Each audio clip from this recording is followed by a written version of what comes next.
আমার ভাই আমার বোন চাকরি করতো, হ্যাঁ চাকরি করে সাইকেল একটা কিনছিল, ওই বেতন দিয়ে আমার এক ভাই সাইকেল কিনছে।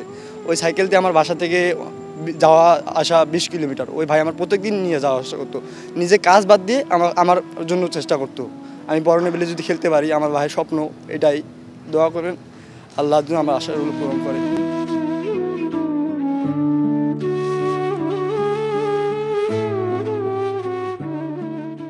টেপনিস খেপ খেলতে গেছিলাম, হ্যাঁ সেখানে আমাকে বলছিল তুমি তো ভালো সলিতানির মতন বল করো, তুমি একাডেমিতে ভর্তি হও, তুমি ভালো ভালো লেভেলে খেলতে পারবা।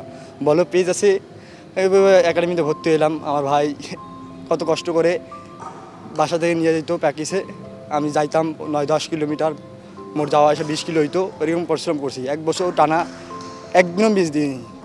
এই কষ্ট করার পর আমি 15 খেলছি। 15 খেলার পর ধাপে ধাপে 17 আসলাম। আল্লাহর মধ্যে আমার ভাইয়ের জন্য আমি এত দূর আসতে পারছি। দেখছি আমি ভাই আমার বলছে, সবাই আমাকে বলছিল তুমি সলিতানির মতন করো। আর সলিতানকে তো চিনি না, সলিতানকে একবার দেখার চেষ্টা করছি, আমার ভাইকে বলছি, ভাই আমার সলিতানের মতন বল দেখাইছে, একদম হুবহুব সলিতানের মতন বল করি আমি। সলিতান লেফটি, আমি এলাম রাইটি। তো আমার বিগ ফ্যান ভাই, আমার দেখলে তো আমার খুব খুশি লাগবে। ভাইয়ের অনেক টিপস নিতে চাই ভাইয়ের কাছে। ভাইয়ের সাথে দেখা হইলে প্রথমে টিপস নিব ভাইয়ের কাছ থেকে। ভাই কীভাবে বল ধরে, বলে গ্রিপ কীভাবে ধরে সেগুলো টিপস নিব। বলিং কীভাবে করে ওগুলো টিপস নিব ভাইয়ের কাছ থেকে। অনেক ইম্পর্টেন্ট জিনিসগুলো টিপস নিব।